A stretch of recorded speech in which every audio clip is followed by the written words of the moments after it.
नमस्कार दोस्तों, OCN network में आपका स्वागत है। मैं हूं ओमकार चौधरी।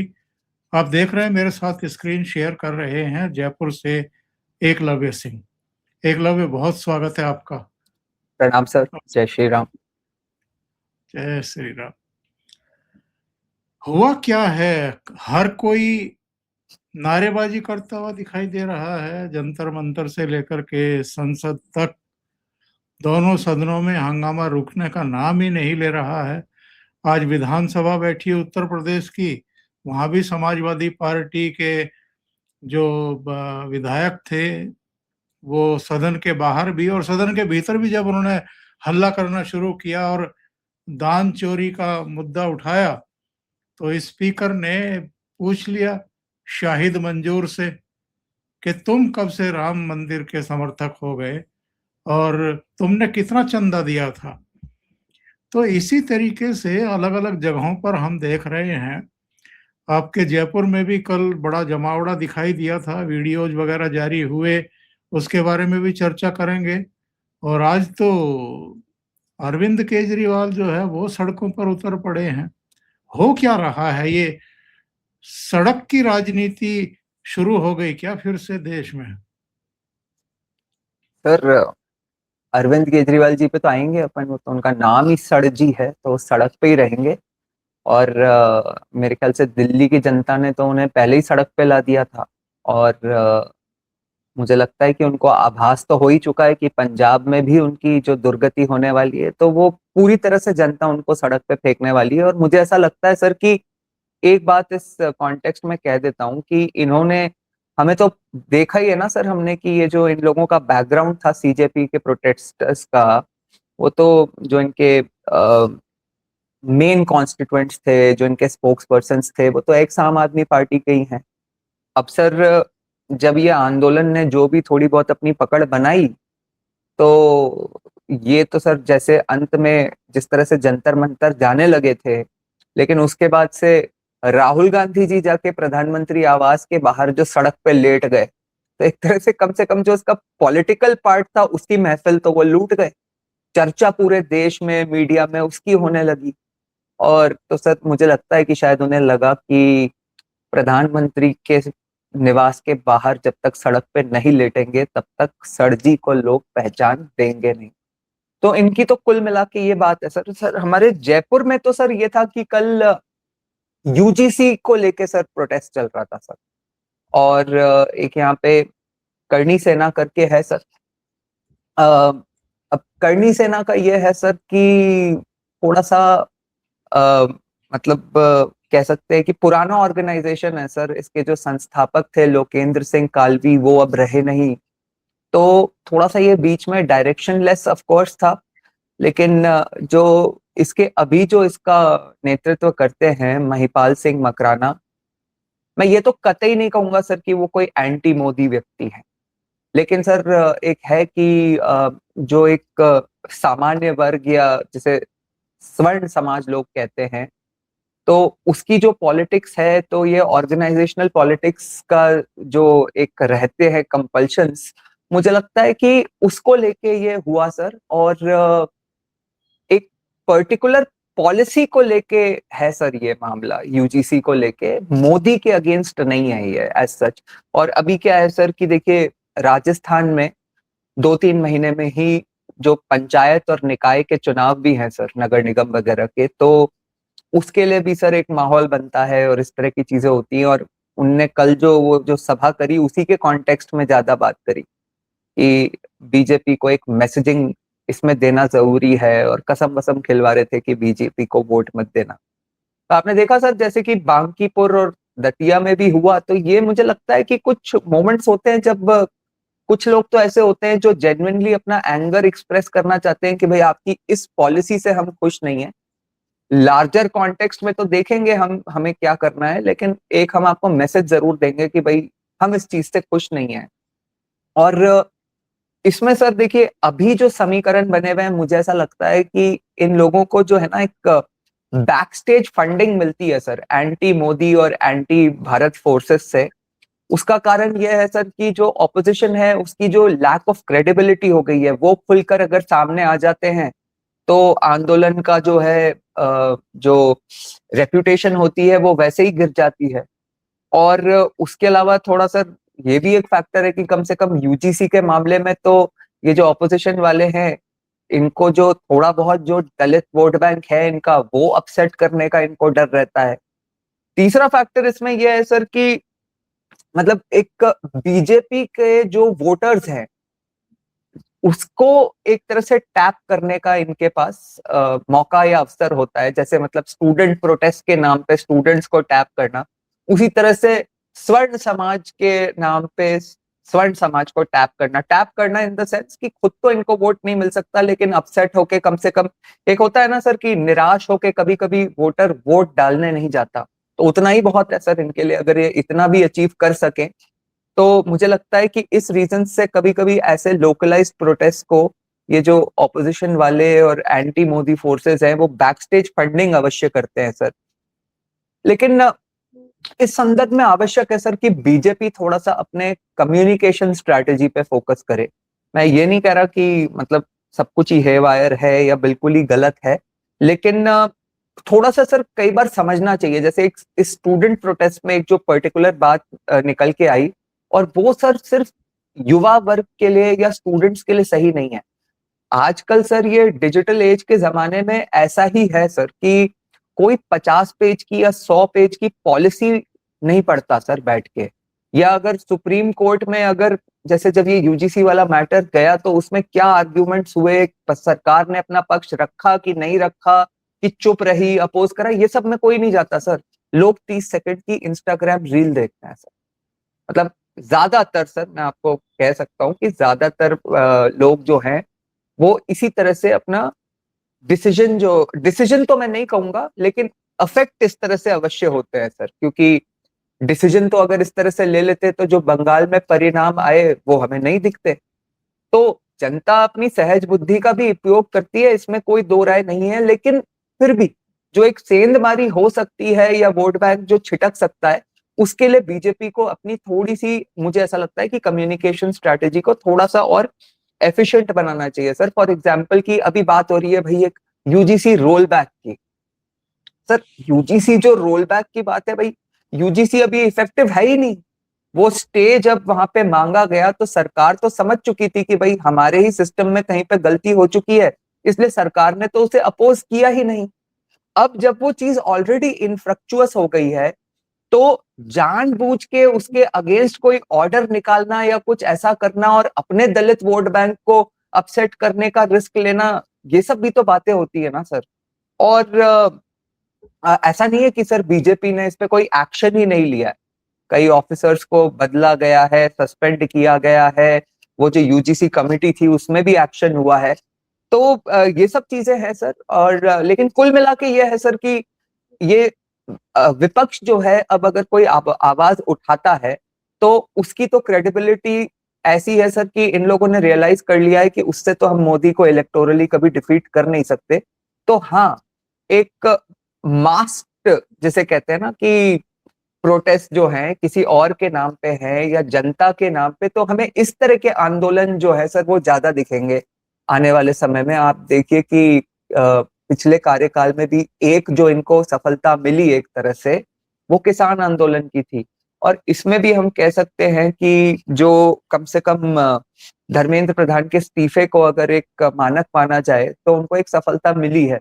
तो मुझे लगता है सर कि ये जो दूसरों के नाम पे प्रोटेस्ट हैं या जनता के इश्यूज पे जो प्रोटेस्ट है, ऑपोजिशन भी इसको पीछे से बैक करके बीजेपी के वोट बैंक को अपसेट करना चाहेगी, ना कि अपने लिए। सर देखिए मुझे ऐसा लगता है कहीं ना कहीं इस देश में ऑपोजिशन की प्रेमाइस ही गलत। आप मोदी को मतलब बेसिक प्रेमाइस जो होती है ना सर वही गलत है। वो आप मोदी को ऐसे नहीं हरा सकते ये कह के कि मोदी खराब है, मोदी खराब है, मोदी खराब है। लोगों को चाहिए होता है जैसे वहां पे प्रशांत किशोर ने किया, कि आप एक बेटर ऑल्टरनेटिव विजन दो। कि भाई आपने जैसे सर प्रशांत किशोर ने वहां पे लिटरली अगर देखा जाए तो कम से कम शिक्षा की बात करी, विकास की बात करी, युवाओं के लिए नौकरी की बात करी, और इस तरह की बातें हुई सर। लेकिन इन लोगों का तो सर ये अगर ये इस पे आ जाते हैं कि अल्लाह तेरा नाम रहेगा, कश्मीर में भारत की सेना ने कब्जा कर रखा है, तो इनकी क्रेडिबिलिटी तो सबके सामने है सर। इन पे भरोसा करेगा कौन? अभी भी सर ये वोट चोरी जैसी बातें करते रहते हैं, कौन कौन भरोसा करेगा? ये बताइए, ये जो आपने करणी सेना का जिक्र किया, वहां भी दूसरी जगहों पर भी, दतिया और इधर बांकीपुर में भी एक परसेप्शन ये बनाया जा रहा है कि जैसे यूजीसी बहुत बड़ा मुद्दा है और यूजीसी की वजह से ही भारतीय जनता पार्टी दतिया में और बांकीपुर में चुनाव हार गई।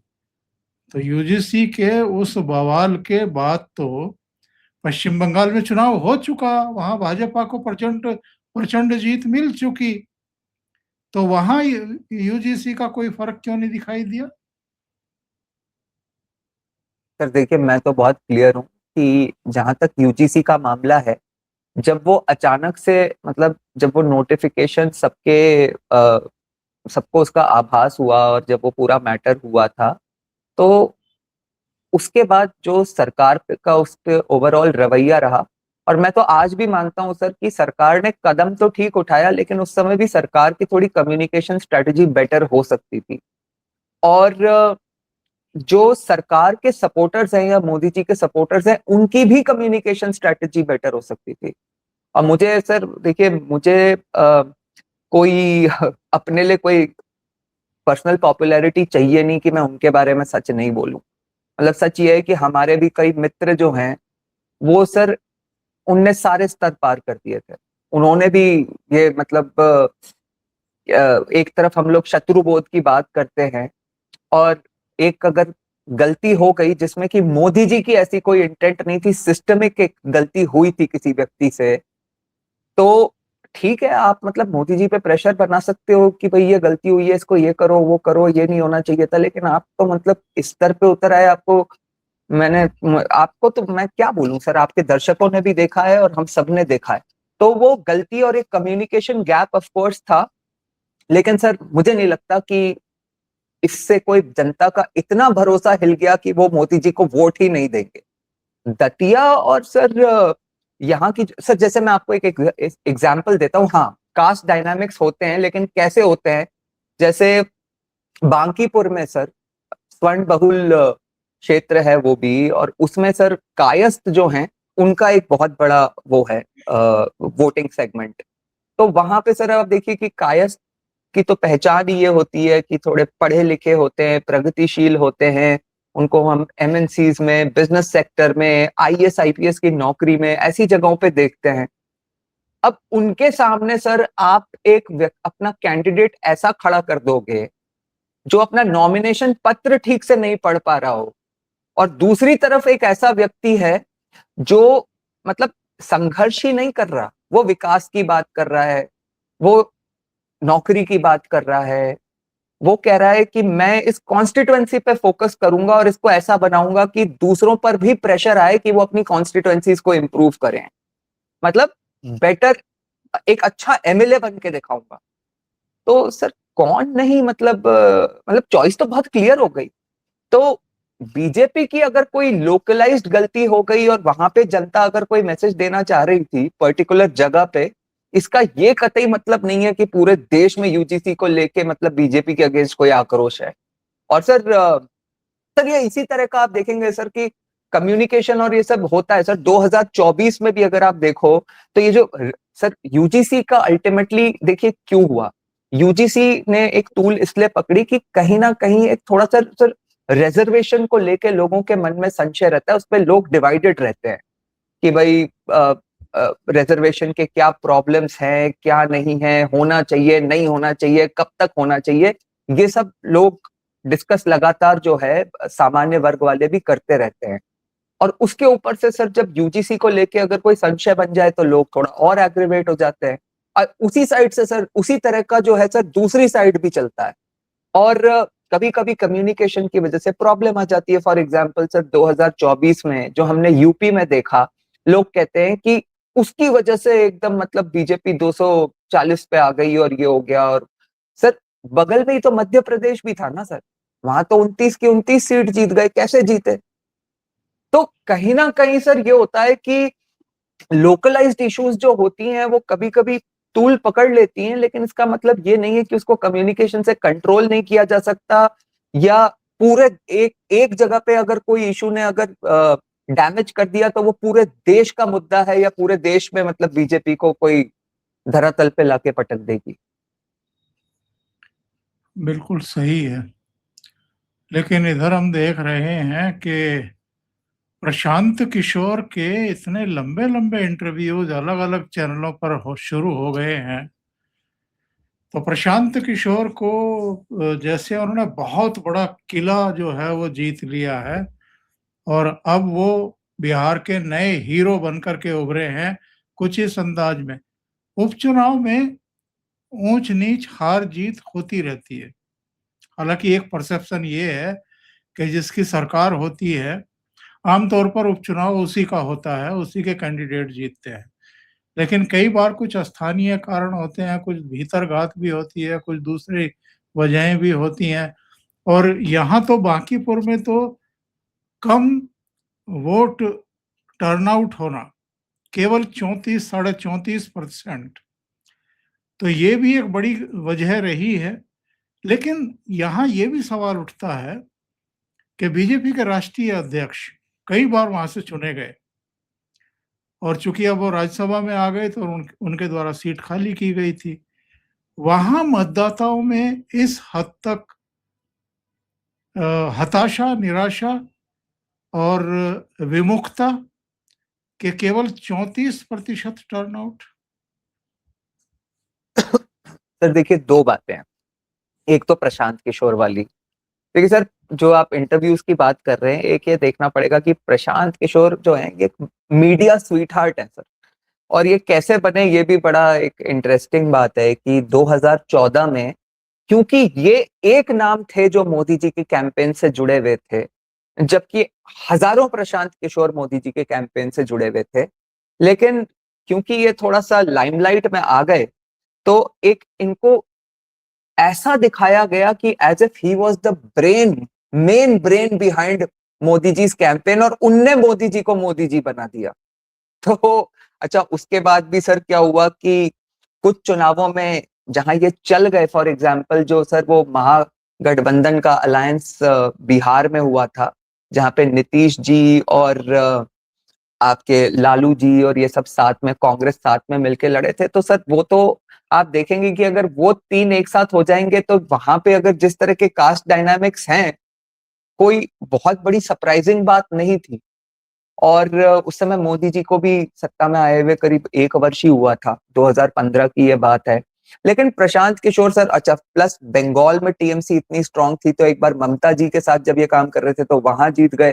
तो ऐसा बना दिया सर प्रशांत किशोर की इमेज जैसे कि असली चाणक्य और ब्रेन बिहाइंड इंडियन पॉलिटिक्स तो यही है सर।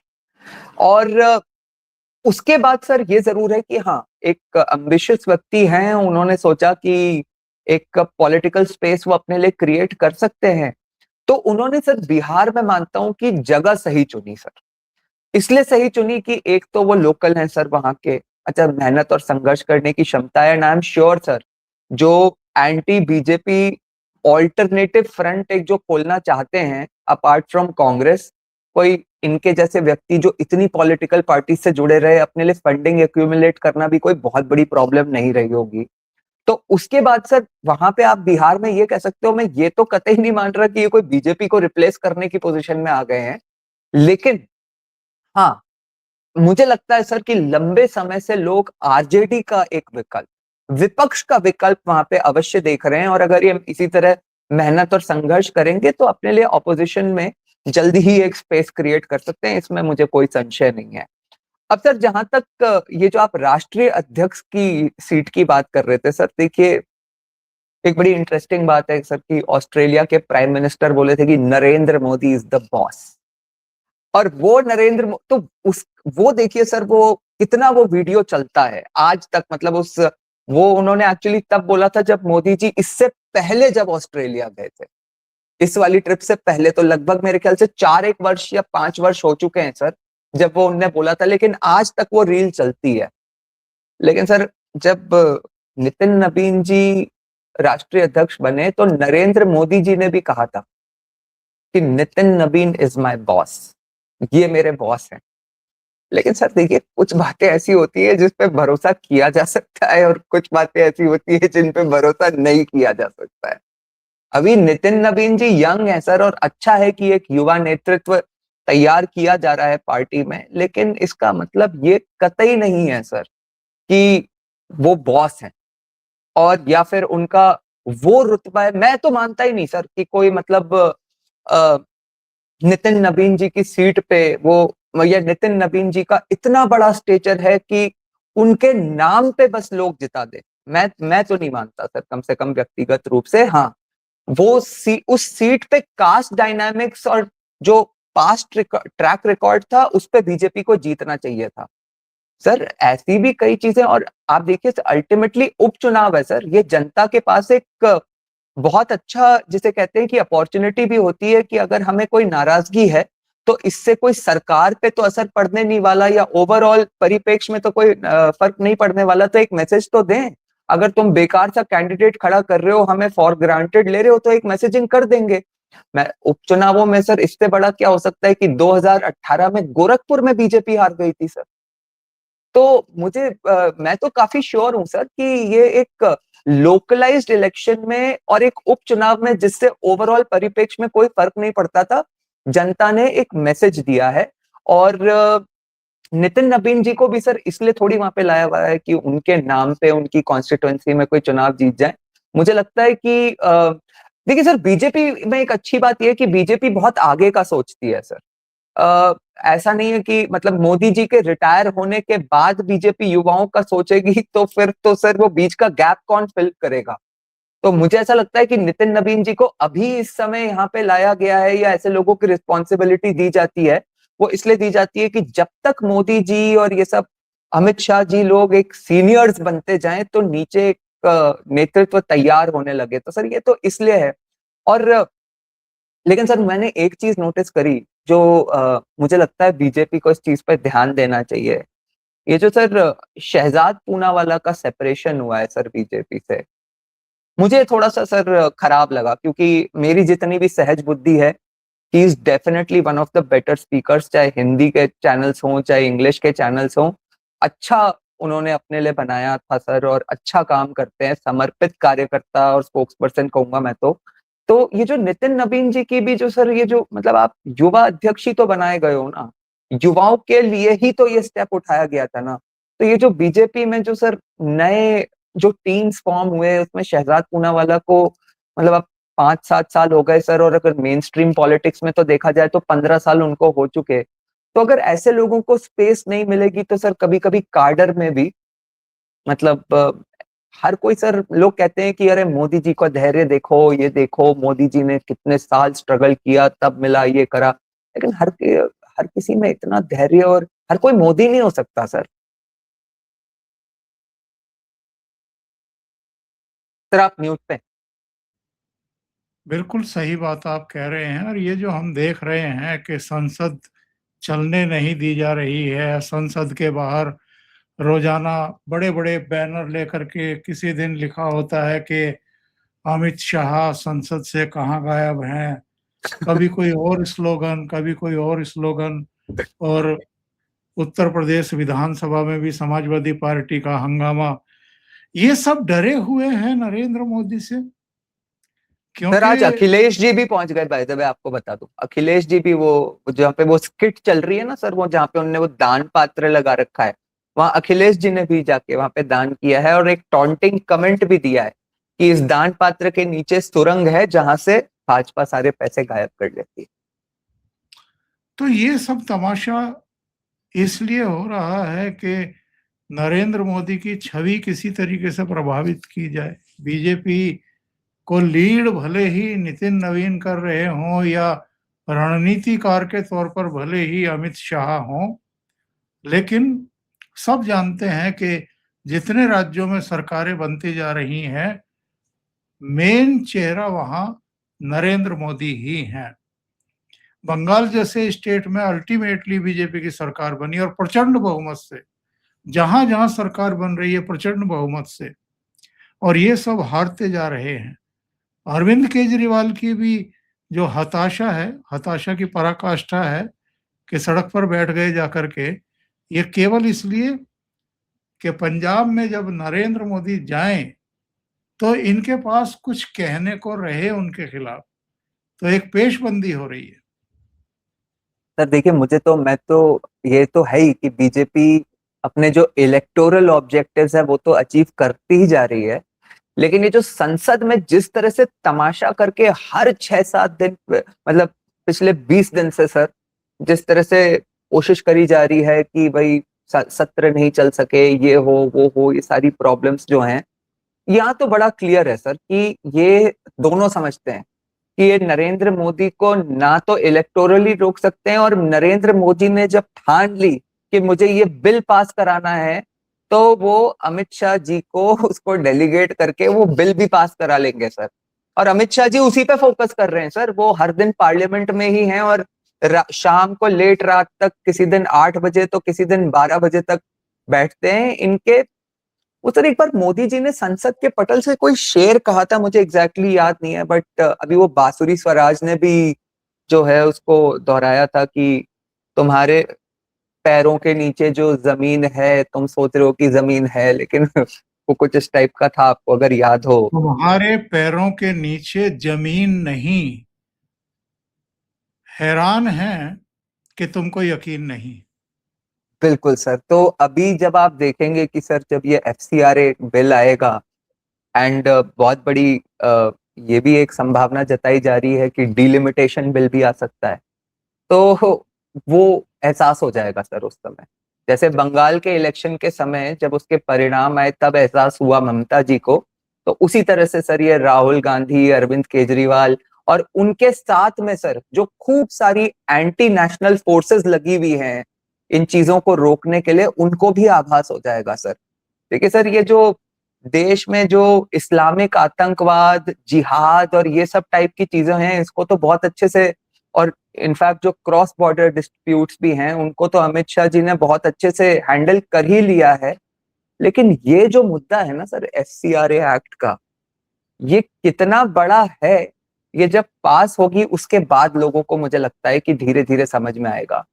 क्योंकि ये जो एक इनका बड़ा सर सटल तरीके से anti national, anti India agenda चलता है सर।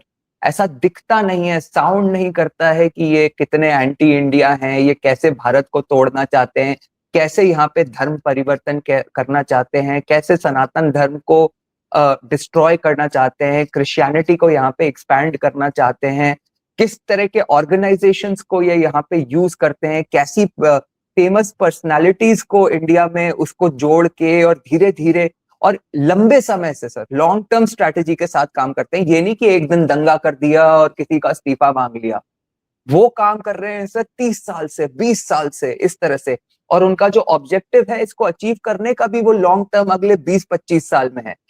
तो ये जब FCRA एक्ट पास होगा सर, जो कि इनकी फंडिंग का one of the main sources रहता है, वो उसको जब इतनी गहरी चोट लगेगी कि almost back to square one type पे आ जाएंगे ये लोग, तो हमें दिखाई देगा सर कि ये कितना बड़ा अचीवमेंट है भारत की सरकार के लिए। एकलव्य, बहुत बहुत धन्यवाद जुड़ने के लिए और बहुत महत्वपूर्ण मुद्दों पर चर्चा करने के लिए। दर्शकों से निवेदन है, आपको ये चर्चा अच्छी लगी हो तो लाइक का बटन दबा दें, वीडियो को साझा करें, शेयर करें, और चैनल अभी तक सब्सक्राइब ना किया हो तो जरूर कर लें। बहुत बहुत धन्यवाद। प्रणाम सर।